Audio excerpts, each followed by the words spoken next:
All right, hello, kids. So there was somebody named SpongeBob Coolman1, great freaking name, who said, "Can you make a video on all the trades that went down on the deadline and rank them? Thanks, I've been liking the new content." Dude, double barrel thumbs up. So firstly, thank you very much for liking what we're doing. I appreciate that. The second is, here are my top 5. There were a lot of trades that went down. The Bryce Johnson trade is all right. The Detroit Pistons adding Jameer Nelson. Like, raise your hand if you knew that Jameer Nelson was still in the league. Getting Jameer Nelson is good because Reggie Jackson isn't going to come back until what they hope will be early March, but he reunites with Stan Van Gundy, so I like that. My top 5 that we could recap, SpongeBob Coolman1, is, even though it's a little schmoopy, it's Dwayne Wade going back to Miami. And he gets to wear the Miami Vice jerseys. It's cool, even though Dwayne Wade is like almost a dinosaur at this point. I joke on the show with J.R. Jackson that he has no knees. I'm kidding. He's just had a lot of wear and tear on his knees. He's had a lot of wear and tear on his body. It's good to see him go to his second home. He's from Chicago. But it's good to see him go back to his second home. So that's pretty cool. And it's cool to see that the Cleveland Cavaliers are accommodating that as well. The fourth one was a 3-teamer with the New York Knicks, the Denver Nuggets, and the Dallas Mavericks. The New York Knicks are getting Emmanuel Mudiay, which I don't love. Getting Emmanuel Mudiay was a buy low. It puzzles me what the Knicks are trying to do. I'm confused because they added Trey Burke, and Burke had some good games here and there. He's playing well against second units, which is most important to get his confidence back up, as Antoine Walker taught me and many others. They have Frank Ntilikina, same height, same sort of player as Emmanuel Mudiay, just younger. They have him under control for 2 more years, so that's pretty solid. So if you want to go from the buy low standpoint, and Doug McDermott being a typical perfect fit for the Dallas Mavericks, he just seems like a Mavericks player. The Denver Nuggets, meanwhile, are giving up on Emmanuel Mudiay because they have Jamal Murray. They have Gary Harris. They have a nice young core of guards.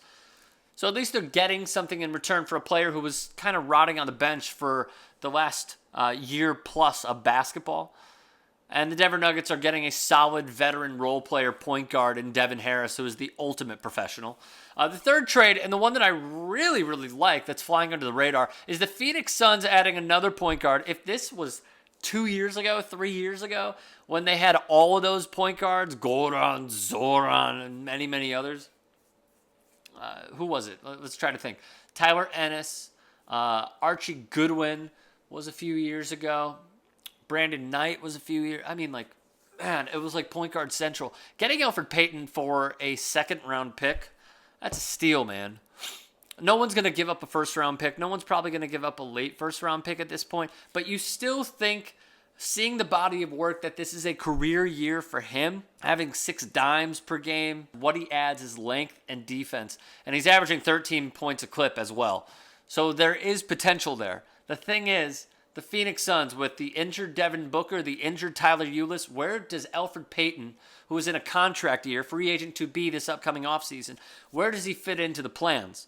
Where the Phoenix Suns, giving him a trial run through just before the All-Star break and post-All-Star break, a trial to see if this is going to work, playing off of Devin Booker and many others that are there. The top 2 are obviously going to Cleveland. The 3-teamer that took place, the Cavaliers upgraded immensely by getting Rodney Hood, even if he is only here for half a season. Again, the week before the All-Star break and then post-All-Star break. But what you're getting is a good defender, not great, lengthy wing. You could never have enough of those in this league that could guard a few different positions. Already a better shooter than Jay Crowder. Already a better feel for the game than Jay Crowder as well. Though he is going to be a free agent this upcoming season. You hope that he has success, and he's like, hey, man, even if LeBron stays or if he doesn't stay, I'm going to stay. So that's what Cleveland is hoping for and Kobe Altman is hoping for.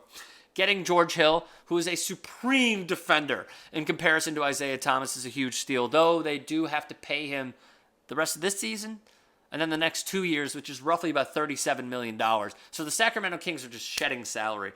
The unfortunate part is they get him on Shumpert, who they only are going to have control for 1 year because he has a player option, so he's going to be out. They get Joe Johnson, he wants out of Sacramento, so it kind of sucks for Sacramento. For Utah, Derrick Rose, he wants out. The rumor is he's going to Minnesota. Jimmy Butler is going to crap his pants if Derrick Rose has to play with him once more. What he should do is try to go to somewhat of a crappy team. How about he gets his release and goes to Washington and fills in for John Wall until he comes back, and then you have somebody off the bench. The Utah Jazz are going to release or buy out or whatever Derrick Rose. They do get Jay Crowder for a few years. And Crowder, familiar, Jonas Jerebko, they played together in Boston. They're now playing together in Utah. The number one deal is, to no surprise, the Los Angeles Lakers acquiring Isaiah Thomas and Channing Frye. More importantly, what is the mainstay of this trade? The first-round pick that Cleveland is giving to the Los Angeles Lakers. And it is their own, not the Brooklyn pick. Everyone should know that. And the Cleveland Cavaliers not only upgrading through the past few trades, but also getting Larry Nance, who is a he's a better player than Tristan Thompson if they want to go small. And then, of course, getting Jordan Clarkson, who's under team control for 3 years. The Cavaliers had to do this. It was very obvious that the Derrick Rose, Isaiah Thomas experiment just simply wasn't working. They tried to let go of J.R. Smith. No one was going to take on that contract, so they threw in the first-round pick. They threw in a few others, and they already upgraded the roster. The problem is you only have limited time as of right now as we are looking on the surface of this entire experiment of LeBron James staying.